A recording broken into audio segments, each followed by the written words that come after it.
Hello, hi, and welcome to EmpathicFire. I am your reader, Jay. These are going to be general messages for the sign of Taurus in July 2021. What's going on, Taurus? How are you guys doing? I hope you guys are doing well. All right, Taurus, welcome to July, wherever you are in the world. I hope you're safe, happy, healthy, secure. Take good care of yourselves and those that you know and love, all right? No announcements here in July. Happy 4th of July. This is after the 4th, but if you celebrated with your friends and family here in the States or abroad, or if there's any other holiday that I'm ignorantly unaware of internationally, if you guys were out and gathering with friends and loved ones, I hope it was a good time, and I hope you were able to do so safely, okay? Taurus, that's the beginning of your reading. We're going to jump into that in just a moment. We're going to clarify later with the same deck and talk about the bottom of the deck as your overall energy. But to start, you have the Five of Pentacles, Death energy, and then Ten of Cups in reverse. Death, major arcana for Scorpio. Might be dealing, but you don't have to be. Now, I don't normally get images or visuals in my mind that kind of stick around during a meditation before I cut on the camera and everything, but I kept seeing like fields, like farm fields, and then I also saw like greenhouses or like hydroponics. So for some of you, gardening might be important. Maybe you live or work on a farm. Maybe you're interested in starting agricultural work or something like that. Who knows? But this idea of like longevity was also there, in that when you're, I'm assuming when you garden and you are working on a farm or some combination of the two, there's something about things you have to be patient, and things, you know, grow over time, right? So, you know, whatever resonates with you there. If none of it resonates, don't worry about it. But that's kind of, I needed to express that to you guys. So, Five of Pentacles, Death, Ten of Cups in reverse. I mean, I think what, for some of you, Ten of Cups in reverse has cultivated over a long time is going through some type of change. You get a change here and transformation with the Death and its iconography and the symbolism of it. And then also with the Five of Pentacles, five equal change, challenge, chaos, all kinds of things. They're not what we want to do, but or want to face, but it's sort of like a, oftentimes you're kind of made to, quote unquote, made to. So, I get fear here, Five of Pentacles and the Death. You or someone that in the situation is very fearful of these changes because they're uncertain, because they're not defined, because they are the opposite. You know, some of you are experiencing the opposite of the Ten of Cups, meaning Ten of Cups is dreams come true, happy family, you know, rich, if not very enveloping joy, or feeling content. Yes, it's in the reverse. That's not really what's going on here. So I think right now you might be pulling into you, Taurus, things that make you feel comfortable, people that make you feel comfortable, that remind you of what the Ten of Cups was when it was in the upright. So if you're going through a bad, you know, phase of your life personally, if you know, life is sort of off track right now, or things have gone sideways for you, you're calling old friends, you're reconnecting with estranged family members from your childhood, like, oh, remember back in, you know, 82, and everything was just so easy back then, and now 2021, life is so hard, you know. There's this reminiscing I'm getting for comfort's sake. You know, it's not that you're trying to relive the past per se, but you're trying to gain reassurance as you go through this inevitable change, because death is an inevitable thing, both figuratively and, you know, in the real world. It's gonna happen for everybody, right? And death figuratively, more metaphorically, is also kind of inevitable, you know, and it's thematic in a human's life, in life in general. Everything changes. Everything goes through some type of death process or transformative process. So you understand that whatever the Ten of Cups is or was, it couldn't have lasted, or it became obvious at some point that it wasn't going to last. Now, this doesn't have to be a marriage. For some of you it is, but for some of you it's just like how you were when you were kids and you grew up with your siblings. You know, it's all fun and games until we're all older and we're all paying taxes and mortgages and, you know, they gave me the phrase what is that called? Premature balding. So maybe like that's an insecurity for a Taurus male or somebody in your life who's like really self-conscious about his hairline or something like that. But there's this aspect of life can't stay the way it was when it was happier, more content, you know, richer. I keep getting this idea of richer. Now, when I say richer, I mean like fuller and more vibrant, but richer can also talk about money, because you do have Five of Pentacles here. And Five of Pentacles is an energy or a card that represents some type of insecurity of the physical space. Not feeling adequate, not feeling like you have enough or not enough is present in the situation to make us happy. And often Five of Pentacles can talk about being out in the cold. So for some of you, this could be the loss of a home, or for whatever reason, you know, eviction, you know, property sale, you know, whatever reason, a family home or some place that, again, gave you comfort, a physical place, is no longer viable. It's no longer available to you. Or, there we go. They're giving me, or there have been bad memories, you know, at some point earlier in your life. Again, I'm getting like childhood, younger adult years, things were great in that household, and then the last 15, 20 years, maybe it's been a shit show. And, you know, it's like having to reconcile that feeling of, at one point this was a happy home, at one point I was, you know, over the moon about living here and being surrounded by these people, and now it's just like, it's painful. It's too, I'm also getting too crowded. That could be a thing. It's too crowded. So it's going to go in so many ways for all of you. You know, you all know the specifics of your individual stories, but I'm feeling that someone here, most likely you, Taurus, is trying to come to terms with the inevitable change that they're going through right now. For some, it's still upcoming, but I'm going to say like 60 to 70% of this energy feels very much, it's happening now. The change is upon you. Oh, the change is upon you. For some of you, that's like a take on menopause. And again, I'm getting like this feeling of things were cooler back in the 80s. And if you're going through menopause now, you'd be in your 60s or 70s, right? Maybe in your 50s.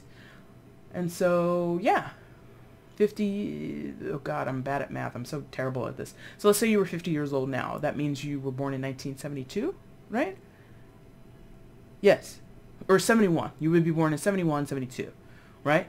So 80s, you were 10 years old. 10 to 15 years old. Life is usually pretty peachy for a person of that age. I shouldn't say usually. It can be, right? And so now that you're, again, going through the change, physically, physiologically, mentally, emotionally, all the ways, it's just like really coming to terms with things aren't what they used to be and trying to be okay with that. All right, what else do you have to tell Taurus here regarding this story for July? Give me further messages for Taurus here in July, please. Show me more for Taurus in July. All right.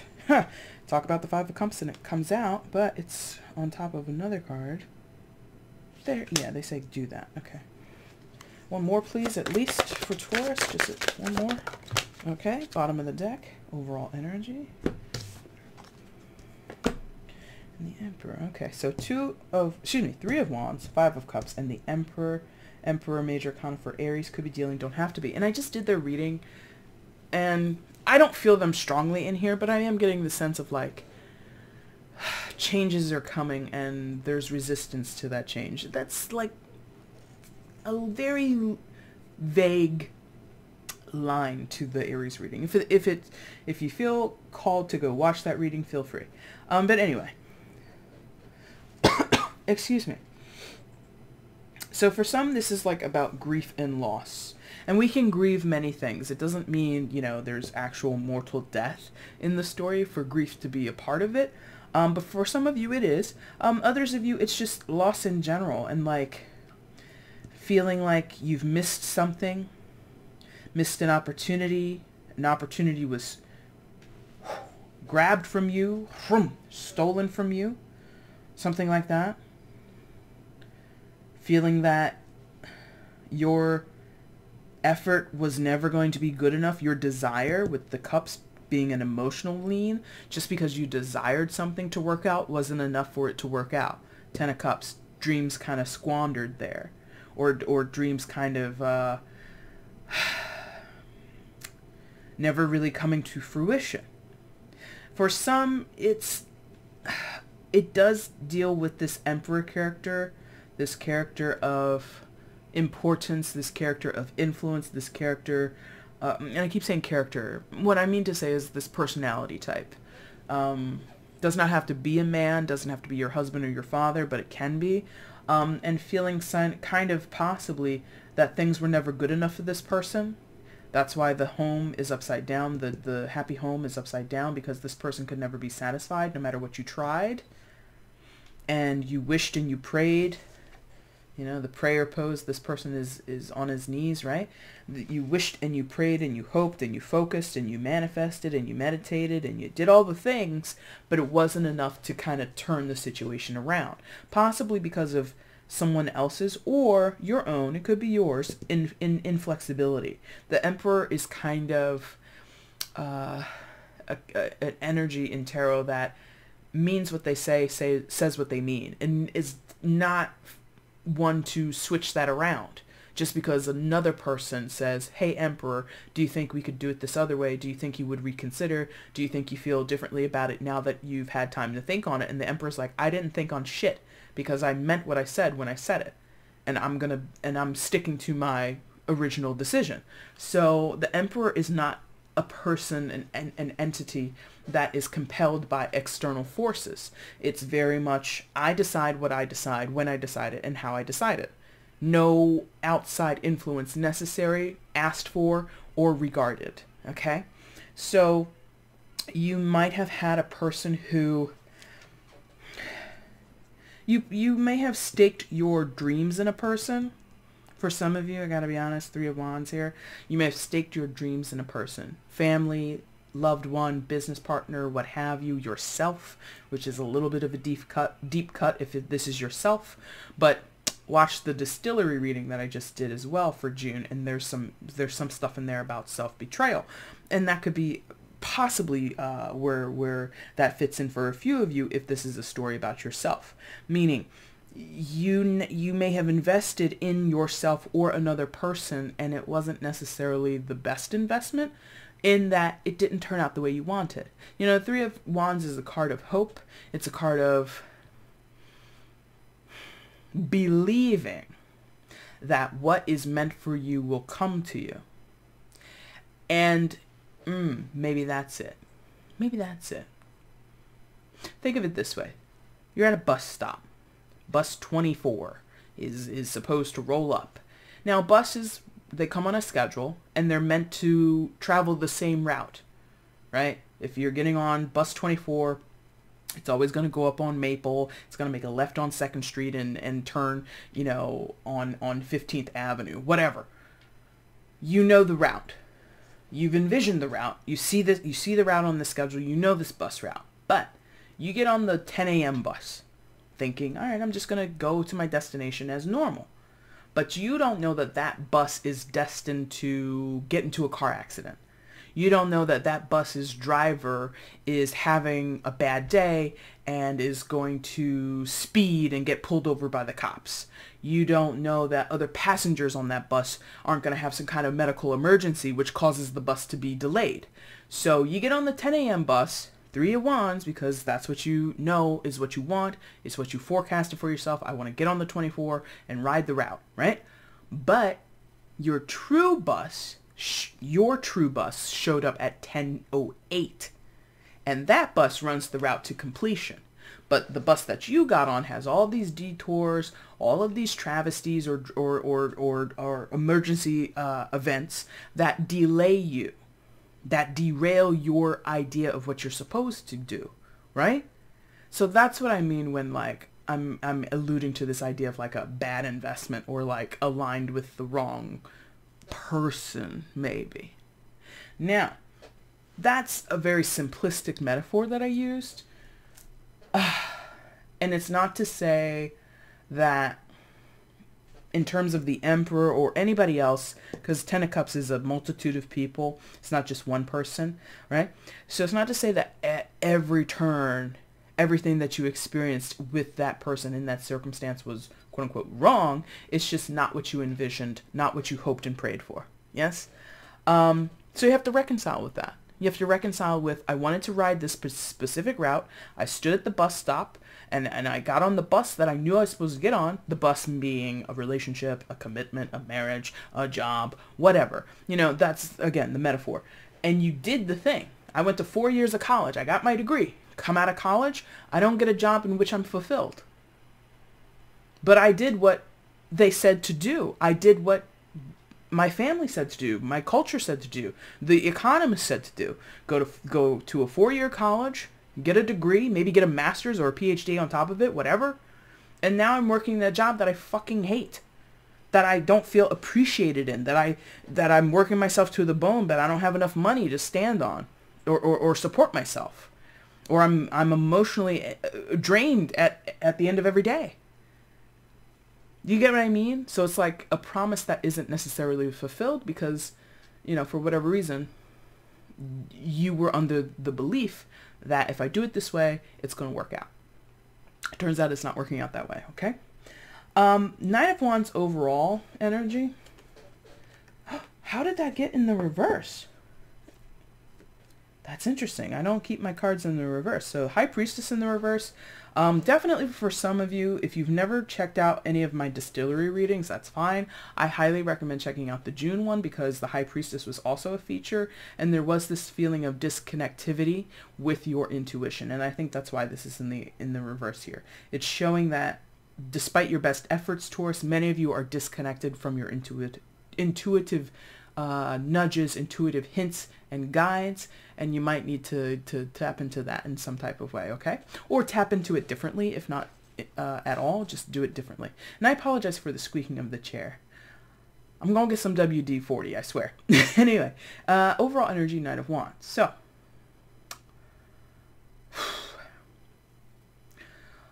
Taurus, this isn't like your natural suit. Like you're spicy, but you're not fiery, if that makes sense. And that's not a knock, that's not a read. Like, I find many Tauruses have like moments of implosion, moments of high energy or high reaction or something like that. But most of the time you're very mellow, you're very chill, you're very like, whatever, like, it's all good, baby. You know, ruled by Venus. Like, you can't be that fiery all the time. And you're an earth sign as well. But this Knight of Wands energy, Aries, Leo, Sagittarius, fire sign energy, yeah? I feel like it's calling you to be fiery, to get fired up, to get riled up, possibly in your own best interest, your own defense. You know, you might have people who, coming back to this Emperor for a second, might be a little combative with you, might be a little adversarial with you, and you just need to turn on the fire in order to deal with this person, to tell them, you know, shut the fuck up, basically. You know, but there's something here that your energy level needs to increase. Your fiery passion needs to increase. Now, I say needs to. You don't have to do anything. You ain't got to do nothing. But it just feels like you've spent some time being apprehensive or like in a holding pattern here. Again, trying to get right with the eventual inevitable changes that you know are coming, or trying to make sense of the changes as you're going through them. On the other side of that, there's this call to take action, Taurus, to make shit happen, and to do so on your own terms. The Knight of Wands and the Knight of Swords, I think, are the two knights that kind of, they know where they're supposed to go, but they go their own way. They go their own way. They have their own route. Remember, I just told you about that bus metaphor, bus 24. And maybe the number 24 is, it's an arbitrary number, it came into my head. So maybe that means something to you. But remember, I told you there's like a route, you know the schedule, you know it's supposed to turn on this street at this time and blah, blah, blah, blah, blah. Maybe the real bus route you're supposed to take has a detour on it. The Knight of Wands will allow you to do the detour and enjoy the detour. Or if not enjoy it, to not view it as a setback, to not view it or feel that you've lost something in the process, you know? Knight of Wands is not easily deterred, is very much able to take the bumps and bruises of life and persevere. That's kind of what that feels like, okay? All right, Taurus, that is your reading for July. If you like this reading, hit the like button. If it resonated at all, drop me a comment. Let me know how it did resonate. I'd love to read that. And if you haven't subscribed to the channel, hit the subscribe button. Go on, do it. Do it now. I'm kidding. Don't do anything you don't want to do. Anyway, if you guys want to get at me for a personal reading, you can find out how to do so by looking in the description box below. Taurus, I'll be back soon with your mid-July readings. Until then, guys, thanks so much for watching. Take care.